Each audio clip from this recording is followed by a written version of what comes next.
I was going to say. So yeah, Young Agitators. We have an event on Saturday. It's free, but ticketed. So, okay, bye. Thank you. So yeah, it's all about plays that we've got going on at the moment. The Fall, Victory Condition, B Even Road. It's going to be amazing. We've got some installations. We have some commissioned plays. So it's going to be very exciting. So I'll talk about it again. But before we start, I just want to say Happy Black History Month, everybody. And we're going to ask after we say our questions, we're going to ask some more. We're going to open it out, so you guys will get an opportunity, because I know everyone's like, yeah. So names, introductions. So introduce yourselves, guys. Hello, my name is Warabile, and I'm a cast member of the Fall. I'm Cleo. I hope you guys don't mind. I'm going live because there's some people also sent in some questions online, so they wanted to see how everything goes. But my name is Sihle Mwazana.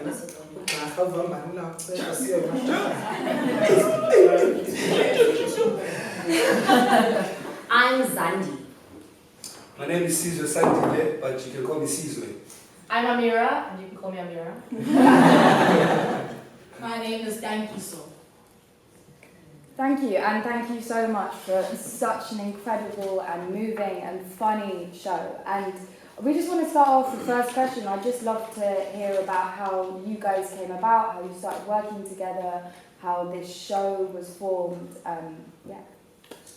So we all studied together. We graduated in the same year, and as we were about to finish like our graduation period, Cleo, Sihle, and Tank were involved in a play called Black Dog in Jemnyama, which was centered around the 1976 student uprising in Soweto.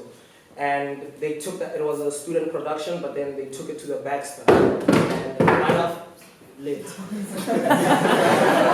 And then right after that, and this was when we were still in like the midst of Rhodes Must Fall, 2015, and then the CEO of Baxter Theatre, who was working with them, said, guys, since we're commemorating texts from like the old times, why don't you guys come together and create a show that is more recent, more relevant, that is in tune with the now. And like we got to a table, started writing for a month or so, and then took a break, and then we started workshopping the show on the ground.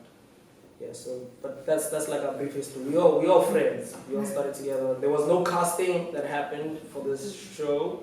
It was all us. Yeah. So when you started the workshopping process, how long has She was cast. No, I'm joking. Of course, she's one with the family. She's one with the family. So there's like no, yeah. So now I have to explain. Yes. So when they got an opportunity to do their first international run in Edinburgh in September, in August and September. One of the cast members, Tank, sorry for speaking on your behalf, girl. Oh, do what you gotta do. She couldn't attend the festival because she had already made prior commitments to a musical in Johannesburg called Calling Me Home. And then they had to audition someone. So I'm like the last bird who flew in. So I had to audition for a part. And then when we found out about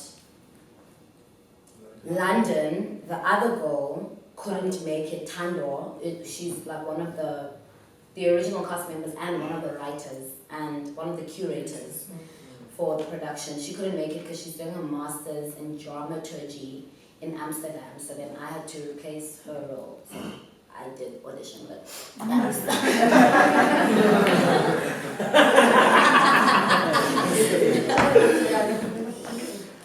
Okay. Tam, you were saying about Age of the Artist. You were telling me about that. So is that a collective, you guys? Is that your collective? Yeah, we sort of, so we met in first year and we gravitated towards each other. We were like, the poor blacks on campus. So we all just became friends, started trying to do work together. And we saw that we were a very creative group of people in terms of being able to sing, act, write. Some of us can dance, sizzle, you know. And we realized there was a shortage of young black writers in South Africa who get published. And, you know, a shortage of independent black artists. A lot of the time you're linked to theatres and you're linked to businesses and you're never really in control of your own image and what you do. So as a group of friends, we decided to make a commitment. It's more of a commitment to create what we call Age of the Artist, where the artist is the most important person in their work, where the artist gets to push their own agenda, where they get to speak about the things they're most passionate about without necessarily having to answer to a higher, you know, Financer. But it's a group of friends who work together, who collaborate with other people as well. Yeah. Awesome. Okay, next question. So, I want to ask about how close how close your characters are to you as performers, if you've gone through a similar journey. For example, Sizwe, I read in your bio that your work focuses a lot on black masculinity. And your character is very, at the beginning, was going through some struggles with masculinity, and that was a part of your character, basically. So I want to know, how much of each of you were like, was that, you know, what each of your characters personally inspired? Was it like verbatim? Did you get different attributes from different people and then just create each of the characters? How did it come about in terms of creating the characters? Yes. So my character is based on, I'd say 4 or 5 people. So myself and other guys that I saw in the movement. So people that I've had conversations with, people that I've seen in the movement. And so that's sort of what we did when we created our characters. We took bits and pieces of other people and a lot of ourselves also, because we wrote these people. So what my character says is what I've thought about, you know. And with my character, I tried to make him not just one side, not just one angry man, you know. As my bio says, that I try to challenge representations of black masculinity. You see him at the end that he's getting a bit emotional and a bit tired of being angry. And we see black men as just angry animals, but that anger comes from sadness sometimes. That anger can be sad, you know, and you can cry as a black man. And that's why I try to bring it into this play as well. And I don't know what struggles you're talking about in the beginning. Everything's fine. We can chat about that. It's good. Okay. But yeah, so we always say it's 60-40. Mm-hmm. Yeah. And so yeah, even everyone here, our characters are ourselves and other people. Yeah, because they kind of have to be. I mean, a play about 7 drama students would have sucked. So it's like, yeah, when we started the workshopping process, we started specifically with moments in time as opposed to emotional responses. So we thought about, we created a timeline of events. So we knew, okay, we remember the first march. Okay, let's do an improv about what that first march and the first meeting was. Let's remember the characters that we knew from those moments, and then let's also bring in ourselves. So we would have extended improvs for 1.5 hours to 2 hours that would be recorded, and then we would come in and out of them as different characters, and then based on that, myself and Tando, that's why we're credited as the curators, would then take that home, transcribe it, come back, and we would all sit around the table and edit it and go, okay, that character can actually also be this character put together. And so that's why all the characters really are so multifaceted. As Sizwe says, he doesn't want to be a one-dimensional angry black man, in the same way that I don't want to be a one-dimensional angry black woman. So we had to have people that we knew, people that we'd seen. We did a lot of research. Yeah, it was a very long process of making this play. But, yeah. But just to add to what Sizwe was talking about in the question, I am a cisgendered homo person, so we wanted to, partly because of what Amira is saying, get the characters who were dominant in the movements. So the people who were dominant in the movements were mostly these hyper-masculine men, cis-het men who wanted their voices to be in the forefront and to be the ones who are leading the conversations in the space, whereas with us, like as a cis-homo person, growing up, you grew up like being sheltered, and not being able to have a voice. And for us to find our own voice as cis bodies, as cis-homo bodies, we negotiated it through the characters that are hyper-masculine, the character that has always been dominant over our own bodies, to kind of like come face to face with that in performance, to try to get to a point where you are fully accepting of yourself and not the image that people usually see first and foremost and say that is, who you are, you're negotiating yourself through it. That was it. Well, when we would have conversations, that was my process of like trying to deal with the fact that I'm gay and, I'm seen in a certain way by the world, and yeah, how do I insert myself, my soft sides? That's why in the play, my character also goes to lean towards, asking the movement to not protest, so that we could finish our exams. That was someone who actually was in the movement. That very same meeting that Tank chaired, and there was someone in the movement who was calling for us to not protest anymore, to not shut down and have the exams happen. And I wanted to go to that side so that I can show with my character that the people who are very hyper-masculine are sometimes, they have a lot of sadness in them, and can tap into their soft side when the opportunity presents itself, to sort of also atone the hyper-masculine side in the movement, that was seen as just only being dominant and violent, that the people also wanted to make a change, but their way of going about it was very radical. Okay, next question is about the singing, which was beautiful, by the way. Absolutely incredible. I've seen the show twice. The first time I was back there, and this time I was right at the front. It didn't matter where I was. Your voice is incredible. And I wanted to ask you about the role that struggle songs play in South African protest. So, Cleo, can you start us off? Well, I wrote all of the songs.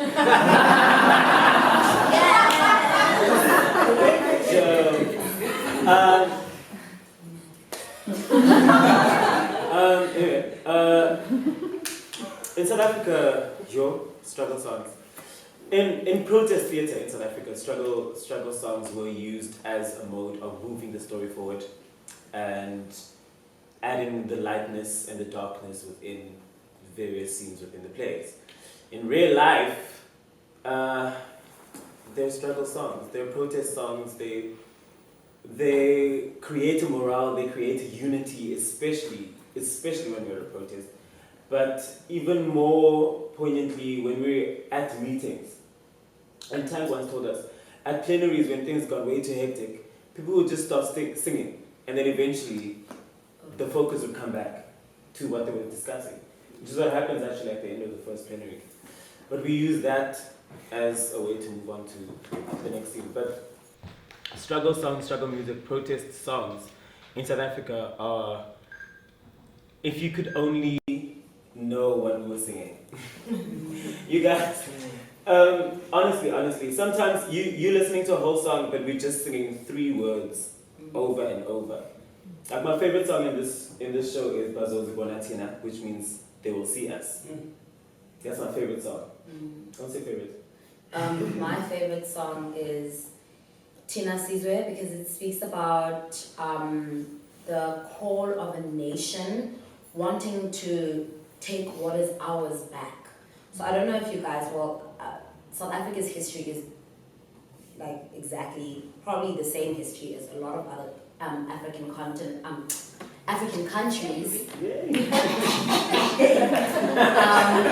So Africa as a whole shares an extremely similar and like identical history. So for me, that specific song, it just calls for the land, okay? The land was stolen and we want the land back because we're hurting. And it's like we are running, we're looking for different corners in our homes when our entire house is our home, but we feel like you feel like your own bedroom is strange because someone else has walked in and continues to violate your bed, your accessories, your things. Like, you would be hella mad if someone just walked in your house and literally pretended they were you. Like, you know, and then didn't give a fuck about you. So that's basically like what that song means.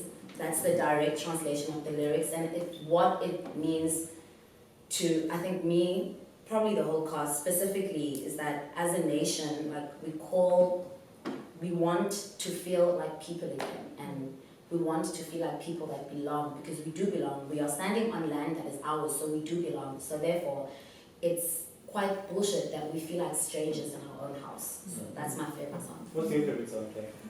Sorry. No. Let's take over. I like all the songs. Liar. No, but If you had to my choose favorite one song is the song we sing before we come on stage to boost ourselves. Yeah. That's my favorite song. When I'm on stage, I love all the songs. Actually, if you buy copies of the texts, at the very back there's a lyric sheet with translations of what all of the lyrics of the songs mean. So buy the text. Only 3 pounds. Yeah, what about you? My favorite song, it's Pambiling Chimureng, which means forward with the war. You know, Pambiling Chimureng, forward with the war, forward with the struggle. Yes. And it's partly my favorite because of Sizwe when he's in the front and he's like, you just feel the energy. Like, there's so much energy, so much morale, so much empowerment in that song that it takes you over. Like, you know. So that's my favorite song. Who does the whistling? Amira. Oh, man. Yeah, okay. Decolonizing. Can I also just add that a lot of the songs we sing were songs that were sung in the 70s, in the 60s. So for me, being a South African directly performing in the land of my, original oppressor, it connects me to people who fought before I fought. And even as students at UCT, when we'd sing these songs, we'd understand that this isn't something new that we're doing. People died so that we could be where we are, and it would be a shame for us to let it go. You know, they sang those songs as they were being shot at and as they fell. So, and some of the words directly mention some events that took place back then. So a song is also used a lot as a mode of storytelling in our country to pass messages along. I would imagine when they were in prison, they created these songs in their home languages to speak to one another without the wardens knowing what they were saying. So these songs are a direct link. They are. It doesn't matter what your political ideology is. A lot of the time, people had different political parties, and that was the main point of unity, of like fighting in the movement. But the minute someone started a song, everyone was able to relate to those songs. Doesn't matter what your history is, your political ideology. The song speaks to the marginalized, and so that's why I love every song. It literally links me to my ancestors who fought. And that brings us actually really to, we're going to take a Twitter question before we open it out. So Twitter user Savannah Whaley would like to know how the audience reactions and the atmosphere compare to performing it here rather than in South Africa. Can I answer? I feel like you're ready. So, before Edinburgh, I hadn't performed in South Africa, so I was very interested to be like, how are people going to react in the land of the oppressors? But it was actually from Edinburgh, the response was so unexpected, overwhelming, and so warm. People were really appreciative. And then a lot of the times, in SA, there was obviously a lot more connection because now we were telling the story to people who were actually there in the movement, who are still in movements till now, who are singing with, who are protesting with. Some people went to jail, some people have criminal records that aren't disappearing because of what happened, you know. So there's like more of an emotional connection as opposed to performing it like here. There's more of a fascination, but because the play isn't only like exclusive to South African problems, everyone can relate to this play because it deals with universal themes. It deals with universal problems. Racism is universal, homophobia universal, all the isms and the obias, all of them universal. So there's still like a very close connection with the audience, because at the end of the day, like, we're all human and we all recognize pain and we all recognize joy and we all recognize love and passion. So that's the great thing about it. It doesn't like box us. But usually in comparison to like age, usually when we perform for like a younger audience, there's more like boom, you know, and then it gives us more boom, and then a lot of like the older audience members are very sentimental, so they're good listeners. And I think I sometimes misinterpret it as bored, but then afterwards I'm like, no, they're actually just listening. So y'all are always on your toes, y'all are always responding, you're laughing, that's great, but like, yeah, so it's the response either way has been really good. No, I wouldn't necessarily say like 100% unexpected, because I feel like when you're doing good work, you know it's good before someone else tells you that it's good. But it was... But the response nonetheless is always overwhelming when people generally come up to you, even during the performances or after the performances, and they're just like, you know what? You have taught me something that some people are like, you've taught me something I didn't know. Some people are like, you've taught me something that I refuse to know. Because sometimes, you know, especially in like the age that we're living in with like social media, like sometimes people's opinions can be so violent that even when they are right, you're not listening to it because of how it's hitting your body. So it's lovely for people to be like, I understand, or like your play has encouraged me to look at the world differently. Your play has encouraged me to acknowledge my privilege, or your play has encouraged me to be expressive about my pain. So it's always different responses, but all the responses are so valid, and there's no right response or wrong response. It's just humans responding, and it's just always beautiful to have that bond and connection. Can I tell you about an interesting response? Yeah. When we were in Cape Town this year, we had just started the show, and it was like literally blah blah blah, one settler, Izwelethu sitting down. Was it before Cleo, your speech? Yeah. Just as Cleo's first speech is happening. And A woman shot me, I'm joking. No. This old woman's voice rings out across the audience, and it's like a very quiet moment going, "Why don't you chaps take off your colonial tackies?" And we were all just like, everyone in the audience turned to her and went,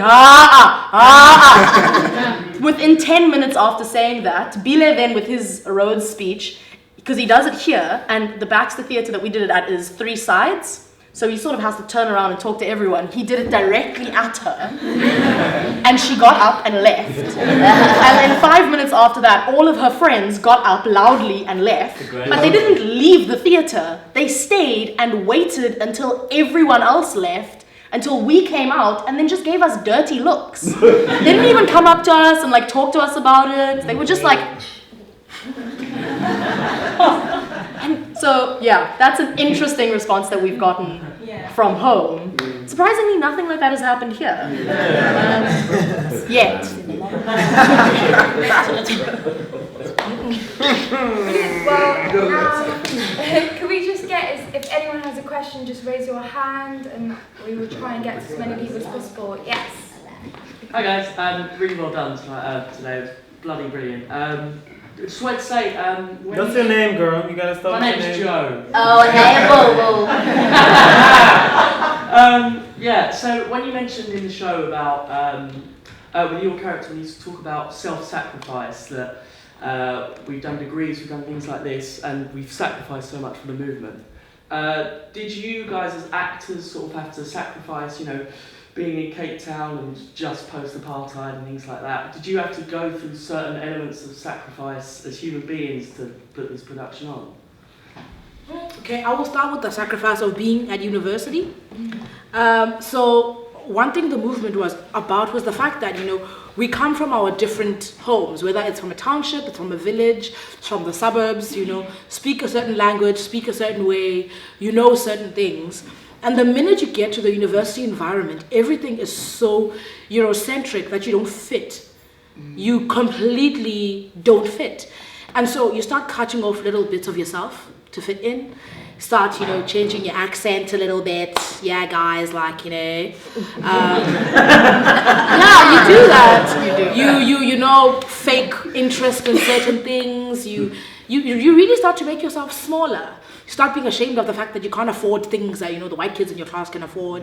It becomes embarrassing, and you go through this process of literally making yourself smaller and smaller and smaller. And I think what this play did was it gave us the chance. I remember when you did it the first time, we were so scared. We were like, shit, people are going to get to the theater, they're going to throw rocks at us. Reverse racism. We were like, we don't know how people are going to react to this. And through this process, we were sitting in the room writing this play, and we'd mentioned something that had happened in varsity that felt normal at the time. We'd go, oh my God, that shit wasn't right, And we started going through, the things that really hurt us, and it hurts you so much after a while you don't feel it. After a while, it becomes normal for people to speak to you a certain way, for your classmates to behave a certain way to you. And with this play, we started to heal. We started to recognize that, that should not have happened to us. We should not have lived like that. We should not have had to explain ourselves so much. And I mean, there were some people who weren't very happy with the play, but it wasn't like something hectic. It was just, some people would be like, no, but you made the men so hard masculine. No, and we were like, we're not trying to create a utopia or create some sort of fairy tale. We're trying to show people that the people in the movement were human. That even though we were all fighting towards something, we were working out our inner issues as well. I was a little bit of a homophobe when I got to the movement. I didn't even know this until I sat there and people started talking, and I was like, oh my God, And I started working on that in myself. There were people who, were transphobic and who was beginning to work through those things, and that's what the sacrifice was. It was a good sacrifice, I would say, and now. At the end of it all, we don't really feel the need to explain. After people like to talk to us after the play to try and understand, but I feel we say everything we need to say in the play. All our commentary on the country, how we feel. Some people wait afterwards to see if the boys are actually They're very surprised. They're very surprised. Wildly to see these queens. When he comes up with the long coat in his like. So it's been a great shedding moment. Yeah, for me, instead of sacrifice, I gained so much from this play as an actor, as a black man, as a homosexual man. I gained so much confidence in myself. I gained so much. I feel like I'm in drama school every time I perform this play, because I'm working on my body. I'm working on my voice. I'm working with people. I'm working with an audience. So it's a constant learning curve. I wanted to say learning process. Sorry, I'm sorry. I should have just shut up. Yeah. So instead of letting go of shit, I got so much, and I'm still getting so much. Yeah. So I come from the Cape Coloured community, which is notoriously racist, specifically towards black people because of its proximity to whiteness, which is something that gets brought up in the show. So for me, the biggest sacrifice has really been the biggest challenge is dealing with my family, because I still live at home with my parents, and I'm still deeply within a Cape Coloured Muslim community. And so having family members come and see it, or having them read things about it, and then sitting around and going, yeah, but do you really think that you are also black? And being like, well, Yes, I am. And then and it's only recently. So my character has always been queer, but only about 4 weeks ago she became Muslim. Because, for real. Yes. Because initially, when the question was raised, my answer was she would not be openly queer and Muslim in Cape Town, specifically, because there's a lot of homophobia and racism within the Muslim community. And coming through all of these issues and knowing a lot of queer Muslim people from around the world, I decided then to just throw it in one night. And everyone within the cast was like, yes, now the community must confront this issue as well. Mm-hmm. It's not enough to only confront one thing. Mm-hmm. You must confront all of the things all at once. Mm-hmm. And so for me, that's been the biggest struggle. I wouldn't necessarily call it a sacrifice, actually, because I'm very happy to take it on at this point. But the biggest struggle has been going home to my communities and them saying, okay, girl, let's, no. Yeah. So we just reached the 15 minutes left mark. Sorry. Brilliant. So let's fire through a few more if you could keep your questions as succinct as possible. And I'll answer. Adrian. Hello. Hi. Hey girl!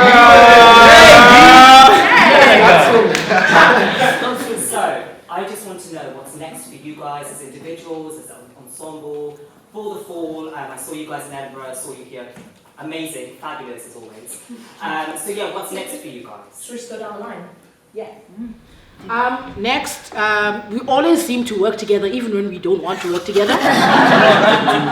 Okay, he's like the lovey one in the group. I'm kidding. I'm doing a musical called Anti-Merle at the Baxter Theatre. And after that, this show will be touring some more. I'm also a musician, so I'll be dropping an album. Y'all keep a lookout. Yeah, I'm gonna go home and do some more theatre making because I'm trained actually as a writer and a director, not an actor. So humble brag. So I'm going home to direct a one-man show, and I'm also writing a play that Tank and I are going to be working on together through the concept into its finality. Cool. I'm also going to be working on a musical called Anti-Merle. It's a comedy. I'm very excited to be making people laugh and not come onto stage and depress myself. And yeah, and I'll be doing personal writing and looking for the love of my life.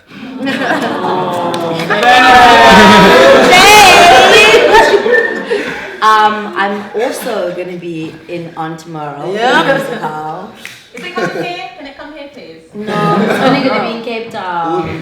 Well, never know. Maybe by the grace of God, it might turn around. You know? Actually, go and say it again. Yeah. It is.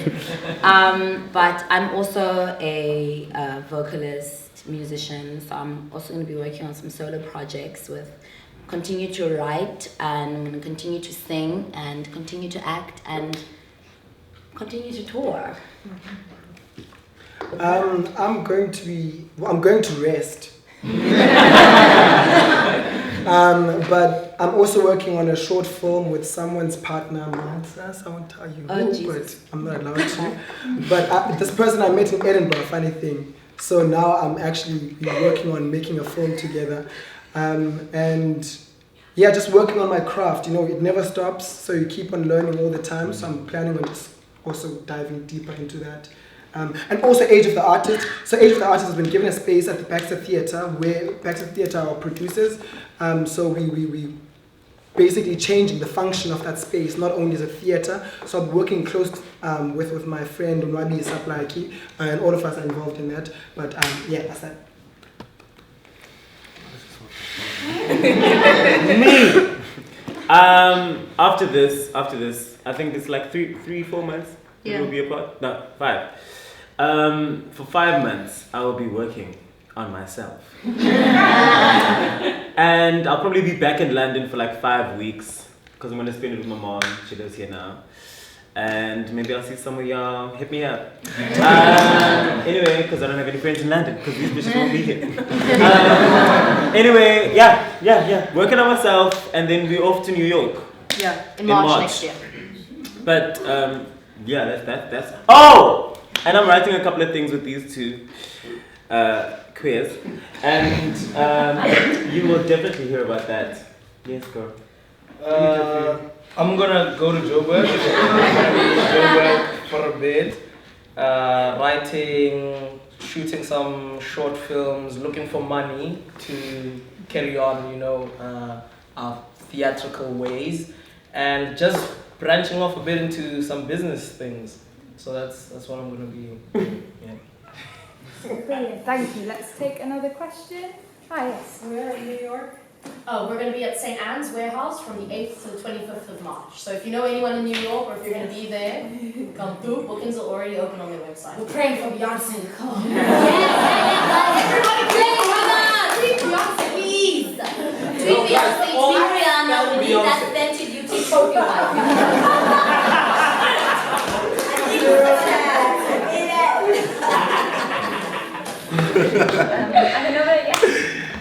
Hi, I was just going to ask how important you think it is to educate in theatre. I know that's quite a broad question, but just yeah. I think it's very important because they say life imitates art. Art imitates life, and life imitates art.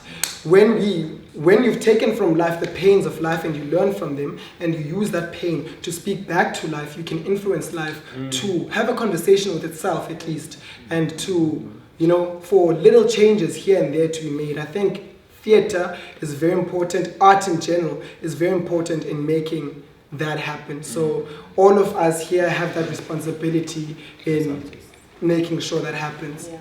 And if I could add something just about theatre specifically, it's my opinion, and I'm sure many of the opinions of the people here, that because theatre is so instant and it's so real and you're there with the actor, it's different to art where the artist has made the piece, put it up, you get to look at it and have your own experience, not knowing necessarily what the artist's experience is. And with film, Jude Law has done 10 takes to get that one tear out. You know that he's gone, cut, okay, wipe it away, okay, teardrop, okay. Whereas here, when Tank cries, Tank is crying for real. Right now, in this moment, because of everything that has happened. And when I'm screaming, or when everyone else is having an argument, it's because we're having it right now. We're going through it right now. We're good actors, but we're not talented enough to just turn it on and off. So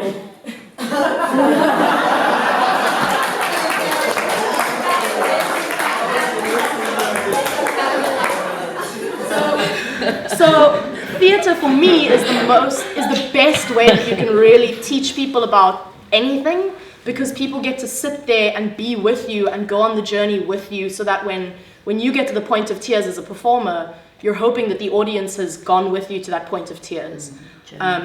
And yeah, it's the most real and intimate way. Even if you're playing to an audience of 1,000 people, you're just a person on a stage asking them to love you.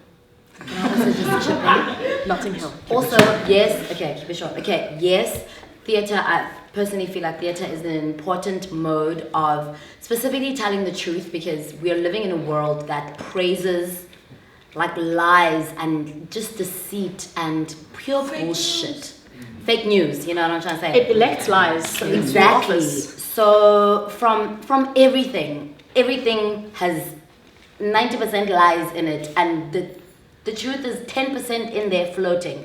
So I think theatre is an extremely important mode of just being a representation of truth, because it's something that is, unfortunately, it is rare in the world that we live in. And as accessible as the truth is, because the people that are in power are liars, so then everybody gets fed the lies, but the truth is around. Yeah, and that's why it's most important to make theatre accessible, because I would like to say that I speak on behalf of everyone here.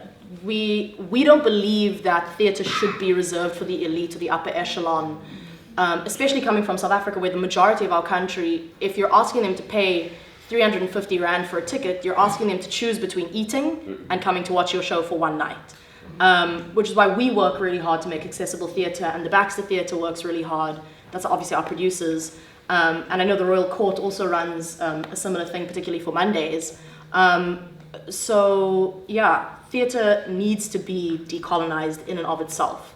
And that's part of our mandate as activists and performers. There's a hand over there. Oh, 5 minutes, go. Hi guys, yeah, so I saw you in Edinburgh as well. And firstly, I just wanted to say like what you're doing is so important. Like it's really important what you're saying, everything you put into that piece is so important for people to watch, and I want you to kind of remember that as you go forward, because watching this, I've learned so much from you in terms of like black men, the way we act, and even homophobia. You don't realize you're homophobic sometimes, but that's how it is. So like what you're doing is really important, and it's important. The question I wanted to ask is, because you all wrote it together, and I think Amira directed it. Curator. We don't have a director. When you get into like, obviously you've got after a normal show, usually you get notes. Like, how does that work? Do you ever get into arguments? Yes. Someone's telling you, oh, it should be like this, it should be like that. Like, how do you kind of deal with that as an ensemble? We are all friends with each other, so I think that we know how to, if not in that moment, we're really good at having an argument, taking a moment, and then sorting it out. Because the show gets you hype, like in the biggest way. You leave the stage, a lot of our characters don't have resolved feelings about things. So oftentimes I leave the stage mad as hell. And I think your character also is like still mad as hell by the end of the play. So we're really good at sitting with each other, giving each other notes, having the arguments, hashing it out, and then going off, doing our own thing, having a drink of water, and then going down to the bar and being like, babe, we're good, right? Yes. You heard what I was saying under the hype of the show, and having that real human moment. Yeah. And you know what I think? I think we always actually remind each other that the show is so important to us. The reason why we wrote it, what it means to us, what it meant to us when we even started. Like, I remember after our first run, we wanted to run away. And then when we got the opportunity to come back together again, we were running towards it because of how much we love it. So in a sense, there's a separation between us as friends and us as colleagues, which was very hard to do because, but then if I get a note from, like for example, I think Sihle like 2 weeks ago gave me a note and I was like, girl, what are you saying? And what are you saying isn't really, what are you saying? Because I couldn't understand him. So we spent like 20 minutes getting to, because Sihle is my outside eye. Warabile is my outside eye. We are all each other's outside eyes. You weren't doing that to Amira. Yeah.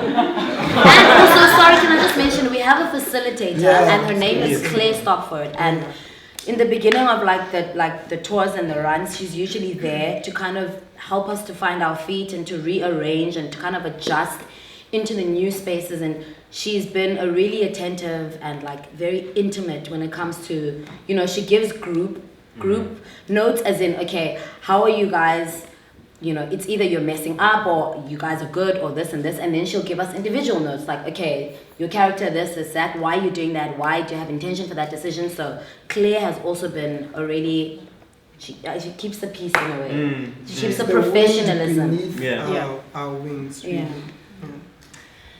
Thank you so much, guys. That's it. That hand has been up. I'm so At sorry. the back. Oh, quick. We love Omar. I just want to ask, because there's an element of activism, but also, so it's kind of two-sided.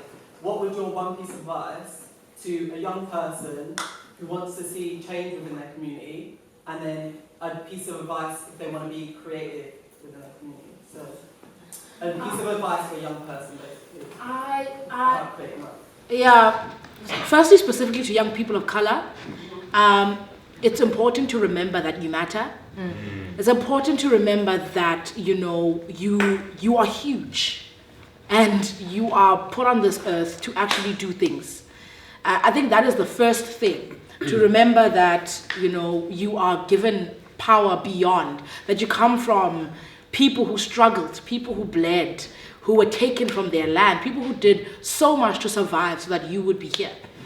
And for them to really start getting in touch with other young people in their communities, because I believe as a group it's easier for us to really identify what the needs are, identify what our gifts are. I believe in using what gift you have to create change. I decided my form of protest would be performing. I would do work that speaks to actual issues that we deal with. So I think believe in yourself, remind yourself who the fuck you is, find other young people, figure out what your gift is, and also to other people of color, other races as well. Figure out what the issues are, what you're passionate about. Focus all your energy on that, and really just believe in yourself. I'll just say one thing. I think all of us, in one way, we have to acknowledge that we are victims of our ancestors' past mistakes and doings, and also realizing that in this moment, we are the victors that are going to create the future. So you on your own are the answer. So cultivate what you are, all of the things that you are feeling, all of those things, cultivate those things, and speak from that place in trying to craft a world that is going to be inclusive and intersectional with everyone, because we all are victims, and we all are going to be victors of our future and taking our future in our hands. So yeah, that's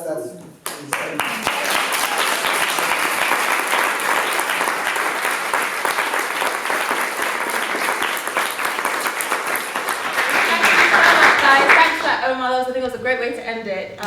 Wonderful positive note. Thank you so much for being here. Remember the system, we've got an event this Saturday. It's free but ticketed. It's going to be great. Thank you all day. Just all day. Yeah, join us. Yeah, thank you everyone.